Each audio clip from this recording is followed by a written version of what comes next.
Sampai sini ada yang menyampaikan bahwa kami dikirimi beberapa buah kitab yang ditemukan pada saat menggali sumur. Jadi sumurnya ketika digali, ditemukanlah kemudian kitab-kitab berserakan, dikumpulkan, disampaikan kepada kami untuk diteliti, dan Masya Allah, ini kitab isinya ada kitab tauhid, ada kitab di dalamnya tentang tarikh, ada di dalamnya tentang dasar-dasar fiqih, teman-teman sekalian, ada hadis, dan ini bukan kitab-kitab sekarang. Bismillahirrahmanirrahim.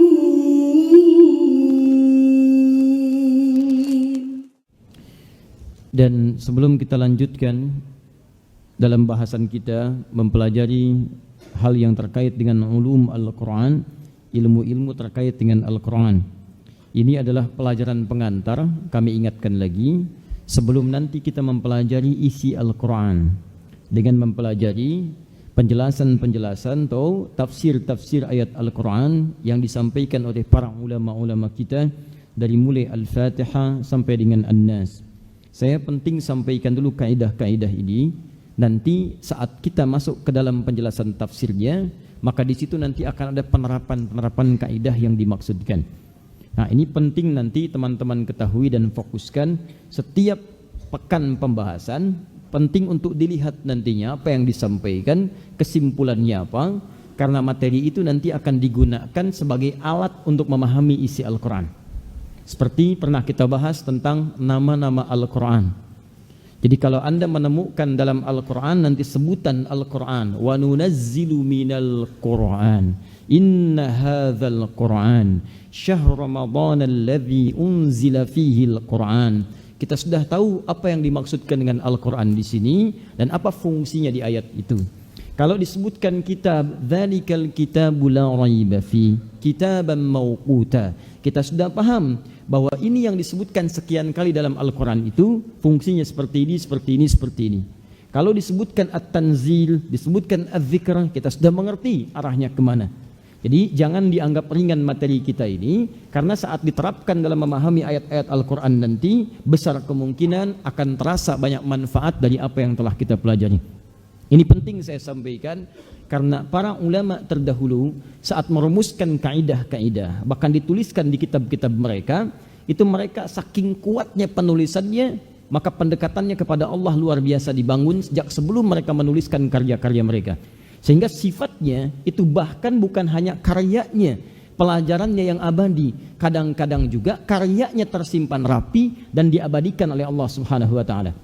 Sambil contoh misal, antum kalau pernah dengar itu ada di dalam gramatikal bahasa Arab, di antara kitab Nahwu yang paling awal sebagai pengantar kajian ilmu Nahwu, ada yang disebut dengan kitab Al-Jurumiyah namanya, karangan Imam As-Sanhaji.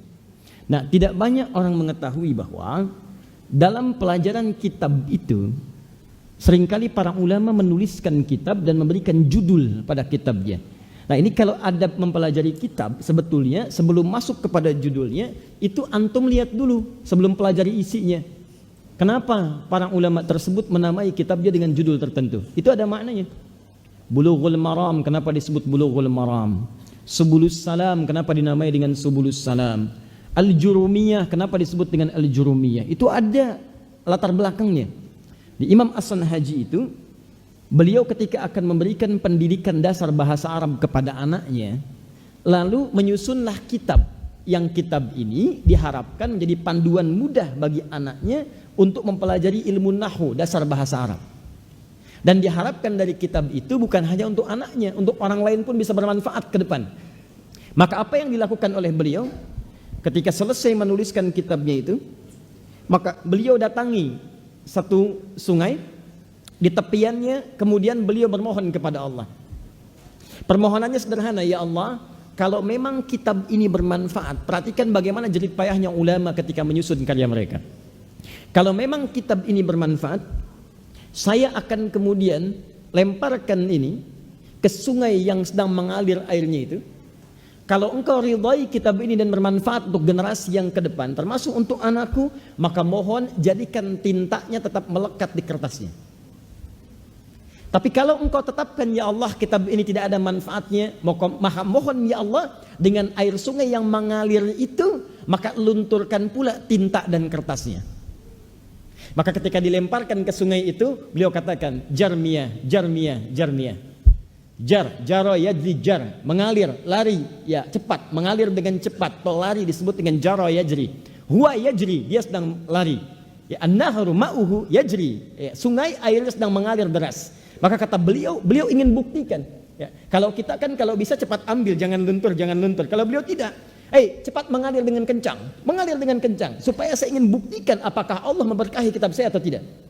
Maka ketika airnya mengalir, kata beliau jarmiyah, jarmiyah, miyah jamak dari kata ma'un miyahun, mengalir air.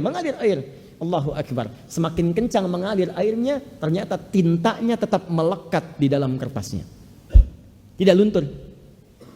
Maka kemudian diambil itu, lalu setelah itu beliau yakin ada keberkahan dalam kitabnya dan Allah mengizinkannya. Maka diberikanlah nama sifat dari jarmiyah tadi, maka dirangkum kemudian namanya menjadi al-jurumiyah. Sampai sekarang dipelajari di pesantren-pesantren kitab jurumiyah. Al-kalamu huwa lafzul murakkabul mufidu bil wad'i wa aqsamuhu thalathatun ismun wa fi'lun wa harfun amma ismu huwa kalimatun dalat ala ma'nan fi nafsiha wa lam tuqtaran bi zamanin wad'in dan seterusnya. Itulah al-jurumiyah. Ada kisahnya. Nah, saya ingin sampaikan bahwa ada isi materi yang keberkahannya terletak pada materinya sehingga dinukil oleh orang-orang setelahnya. Seperti materi ulumul Quran dari zaman terdahulu sampai dengan kekinian sampai muncul ikhtisar. Itu materinya nggak jauh beda dengan yang dulu. Walaupun isi kitab yang dulunya sudah tidak ditemukan, tapi masya Allah materinya terabadikan sampai dengan kini. Ada beberapa bagian yang bahkan terjaga teman-teman sekalian. Bukan sekedar materinya, kitabnya dijaga utuh oleh Allah Subhanahu wa taala. Di antara kitab yang dijaga utuh itu, ini yang ingin saya tunjukkan, Masya Allah, saya baru pulang dari Mekah, di pesawat setahun saya, itu perjalanan paling lama saya, ya, seumur hidup. Setahun bayangkan, dari Mekah ke sini, biasanya 8 jam itu setahun. Kita berangkat dari sana jam 8 malam, nyampe sini jam 10 pagi, bayangkan setahun. 2018, ya, nyampe sini 2019. Sampai sini ada yang menyampaikan bahwa kami dikirimi beberapa buah kitab yang ditemukan pada saat menggali sumur. Jadi sumurnya ketika digali, ditemukanlah kemudian kitab-kitab berserakan, dikumpulkan, disampaikan kepada kami untuk diteliti dan Masya Allah, ini kitab isinya ada kitab tauhid, ada kitab di dalamnya tentang tarikh, ada di dalamnya tentang dasar-dasar fiqih, teman-teman sekalian, ada hadis, dan ini bukan kitab-kitab sekarang. Karena kulitnya pun ada sebagian masih terbuat dari kulit kayu, kertasnya. Ya, nanti sedang kita teliti, nanti kita akan ketahui tahun berapa kemudian ini dibuat, dalam keadaan apa, sampai saking luar biasanya disimpan kemudian di dalam tanah, dipendam. Ini dalam situasi apa? Karena dulu para ulama dulu saat mulai terjadi perjanjian Tordesillas tahun 1494, itu orang-orang Islam banyak diserang, khazanah keilmuannya dibawa, dipindahkan ke tempat para agresor, disimpan di tempat mereka. Ada sebagian ulama-ulama kita yang tidak ingin kitabnya diambil walaupun kemudian beliau syahid dalam wafatnya, seperti kejadian di Spanyol. Maka ada yang dikubur di bawah tanah, ada yang dikubur di tembok rumahnya. Di Spanyol pernah kejadian ada mobil oleng, kemudian nabrak satu tembok rumah. Begitu ketabrak rumah kuno itu, ternyata yang terbuka itu kitab-kitab. Nah, ini yang paling menarik, digali sumurnya, yang terlihat belum air yang keluar, sudah kitab yang nampak. Nanti kita insya Allah pekan depan kita akan sampaikan kira-kira apa ini isinya, tahun berapa kemudian ditulisnya, dan seperti apa isi dan gambarannya. Tapi saya ingin tunjukkan pada Anda sekalian, saat bahkan mungkin mesin tik belum ada, tinta ini sudah dituliskan dan abadi sampai dengan sekarang. Tidak luntur, tidak kena apapun. Ini tulisan aslinya, ini syarah di sampingnya. Ini 1 dari 5 kitab yang kami terima. Dan isinya Masya Allah sangat luar biasa. Ada orang baru menulis malam hari, siang hari sudah hilang filenya. Ada orang yang menulis beberapa ratus tahun yang lalu, sampai sekarang tulisannya diabadikan oleh Allah Subhanahu wa taala. Yang ingin saya katakan, bukan cuman bukunya. Kalau Allah tidak memberkahi keilmuannya, cara belajarnya, kemudian cara mengajarkannya, mustahil buku ini bisa Allah jaga sampai dengan saat ini. Maka dari itu, saya ingin sampaikan sebagai pembuka pertemuan kita pada hari ini kitab ditulis boleh jadi puluhan bahkan ratusan tahun yang lalu. Diabadikan oleh Allah. Anda yang belajar beberapa pekan yang lalu, berapa persen dari ilmu yang telah kita bahas yang Allah kemudian tetapkan dalam benak kita? Maka dari itu saya ingin ajarkan satu hal yang paling penting. Sebelum memulai pelajaran dengan guru manapun di tempat manapun, coba lakukan dua hal yang paling penting. Satu, niatkan dengan ikhlas setiap pelajaran kita hanya untuk mendapatkan ridha Allah Subhanahu wa taala. Yang kedua, biasakan Anda berdoa. Sebelum belajar mohon kepada Allah. Ini petunjuk Nabi. Bahkan oleh Nabi pun itu diajarkan kepada sahabat-sahabatnya. Jangankan yang dewasa, anak kecil diajarin oleh Nabi. Ibnu Abbas radhiyallahu taala anhuma, itu setiap akan kemudian main di majlis ilmu, merangkak. Yang lain belajar, beliau merangkak sambil belajarnya dari mulai kecilnya. Itu selalu dibelai oleh Nabi, didoakan, Allahumma faqihhu fid din wa 'allimhu ta'wil. Anda boleh berdoa kepada Allah, Allahumma faqihni fid din wa 'allimni ta'wil. Biasakan. Ya, dulu waktu kecil kami dibiasakan oleh orang tua, oleh guru-guru. Ayo biasakan dan terasa manfaatnya. Ya Allah, mohon pahamkan saya pada ilmu-ilmu agama yang akan saya pelajari dan berikan saya kemampuan untuk memahami hal-hal yang sulit. Wa 'allimni ta'wil. Karena ada orang-orang yang ketika mengatasi ya bacaan-bacaan pemahaman tertentu terasa sulit untuk memahaminya. Maka anta minta kepada Allah, mintakan, ya Allah, pahamkan saya untuk memahami ajaran agama-agama saya, Islam, ya. Ya Allah, mudahkan saya mempelajari syariat ajaran agama saya, wa 'allimni ta'wil, dan berikan saya kemampuan untuk memahami hal-hal yang dianggap sulit. Begitu selesai belajar, jangan cepat meninggalkan majlis ilmu, berdoa lagi. Ya Allah, berkahi pada apa yang telah saya pelajari.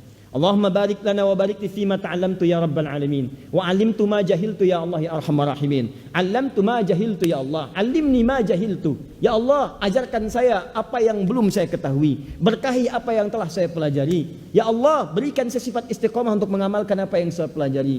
Itu yang akan mengabadikan apa yang telah kita pelajari dalam masa-masa yang panjang.